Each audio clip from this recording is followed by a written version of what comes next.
जब पूरी दुनिया अमेरिका, रूस, इजराइल, ईरान और भारत पाकिस्तान पर नजरें टिकाए बैठी थी, तब दक्षिण पूर्व एशिया की धरती पर अचानक एक नया मोर्चा खुल गया। थाईलैंड और कंबोडिया, दो पड़ोसी देश जिनके बीच सालों पुराना सीमा विवाद था, अब सीधे सीधे जंग के मैदान में कूद पड़े हैं। गोलियों की बौछार, रॉकेटों का शोर और F-16 जैसे लड़ाकू विमानों की गर्जना ने इस शांत क्षेत्र को युद्ध के एक नए अध्याय में धकेल दिया है। सुबह सुबह मौत का पैगाम लेकर आग बरसी। 24 जुलाई की सुबह जब दुनिया उठ रही थी, तब थाईलैंड के सुरिन, सिसाकेत और कापचुएंग प्रांतों में बंकर में छिपते बच्चे सायरन की चीख और धमाकों की गूंज ने आम जनजीवन को थर्रा दिया। सुबह 8 बजे से पहले ही कंबोडिया ने थाईलैंड पर BM-21 रॉकेट्स की बारिश शुरू कर दी थी। यह हमला एक सैन्य पोस्ट के पास शुरू हुआ और फिर आसपास के मंदिर, गांव और रिहायशी इलाकों को निशाना बनाता चला गया। केवल 2 घंटे में थाईलैंड ने भी पलटवार करते हुए अपने F-16 6 की संख्या में फाइटर जेट हवा में उतार दिए। एक बम कंबोडिया के एक गैस स्टेशन पर गिरा, जिससे कई लोगों की जान चली गई। अब तक 16 लोगों की मौत की पुष्टि हो चुकी है, जिनमें ज्यादातर नागरिक हैं।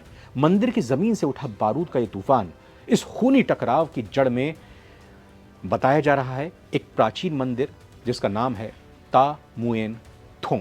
ये वही मंदिर है जिस पर दोनों देश अपना दावा करते हैं। ये शिव जी का मंदिर है, लेकिन इस बार मामला सिर्फ धार्मिक या सांस्कृतिक नहीं है, बल्कि राजनीतिक और सामरिक हो चला है।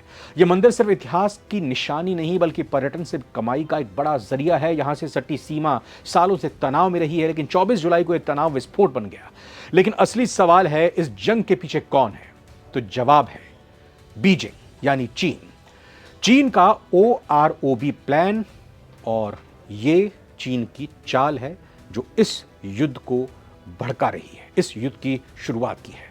कंबोडिया, जो कि आर्थिक रूप से चीन पर पूरी तरह से निर्भर है, उसकी सेनाएं यूं ही थाईलैंड जैसे ताकतवर देश से भिड़ने की जरूरत तक नहीं कर सकती थी। रिपोर्ट से बताती हैं कि इस टकराव के पीछे चीन की रणनीतिक योजना है वन रोड वन बेल्ट, यानी OROB प्रोजेक्ट। चीन इस इलाके में अपना प्रभाव बढ़ाना चाहता है और इसके लिए वो थाईलैंड की राजनीतिक अस्थिरता और कंबोडिया की वफादारी का फायदा उठा रहा है। चीन ने एक तरफ तो शांति की अपील की, वहीं दूसरी ओर कंबोडिया को हथियार भी वही दे रहा है। उसकी तरफ से बयान जारी हुआ कि संघर्ष रोकना चाहिए, लेकिन बैक चैनल में कंबोडिया को MLRS ड्रोन और फायरिंग सिस्टम से उसने लैस किया। चीन की यही दोहरी नीति अब साफ दिख रही है। जंग से चीन को क्या मिलेगा? जवाब है बाजार और प्रभुत्व, एक वर्चस्व। थाईलैंड और कंबोडिया दोनों ही अब रक्षा खर्च बढ़ाएंगे। थाईलैंड के पास पहले से अमेरिका के F-16 है, लेकिन उसे और हथियारों की जरूरत पड़ेगी। अमेरिका इसका फायदा उठाएगा। वहीं कंबोडिया को चीन से कर्ज लेकर हथियार लेने पड़ेंगे। इसका सीधा मतलब यह हुआ कि चीन की कंबोडिया पर और गहरी पकड़। युद्ध चाहे 1 हफ्ते चले, महीने चले, इसका परिणाम, इसका रिजल्ट साफ है। दोनों देशों के बीच, थाईलैंड और कंबोडिया के बीच तनाव अब परमानेंट हो जाएगा। बिल्कुल उसी तरह जिस तरह इजराइल गाजा के बीच, इजराइल सीरिया के बीच, इजराइल ईरान के बीच, भारत पाकिस्तान के बीच और रूस यूक्रेन के बीच। और यही वो स्थिति है जिसे चीन चाहता है। विकासशील देशों को कर्ज में डुबो दो और फिर उन्हें अपनी कूटनीतिक जाल में फंसा लो।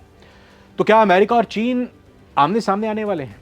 क्योंकि दोनों देशों के पीछे तो यही देश है। इस इलाके में थाईलैंड अमेरिका का रणनीतिक सहयोगी रहा है और उसका रॉयल एयरफोर्स बेस कई बार अमेरिकी सेना के लिए इस्तेमाल हुआ है। दूसरी तरफ कंबोडिया में चीन ने पिछले 10 सालों में अरबों डॉलर का निवेश किया है। अब जब दोनों देश लड़ रहे हैं तो अमेरिका और चीन अप्रत्यक्ष रूप से सामने आ चुके हैं एक दूसरे के।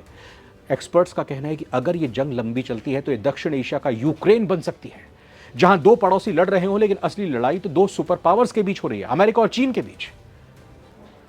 तो जो रूस यूक्रेन के जरिए नहीं हुआ, इजराइल ईरान के जरिए नहीं हुआ, भारत पाकिस्तान के जरिए नहीं हुआ, मतलब तीसरा विश्व युद्ध नहीं हुआ, तो क्या कंबोडिया और थाईलैंड की लड़ाई तीसरा विश्व युद्ध लेकर आ रही है? भले ये विचार अतिशयोक्ति लगे, लेकिन यूक्रेन, गजा, ताइवान स्ट्रेट और अब थाईलैंड, कंबोडिया, दुनिया एक साथ कई मोर्चों पर जल रही है। हर मोर्चे पर अमेरिका और चीन का सीधा परोक्ष दखल है, सीधा या परोक्ष, डायरेक्ट या इनडायरेक्ट।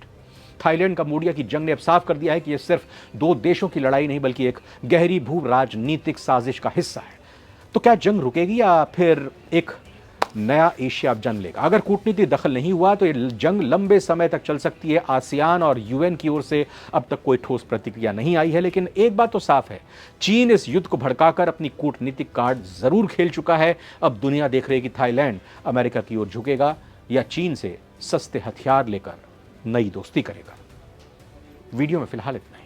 नमस्कार।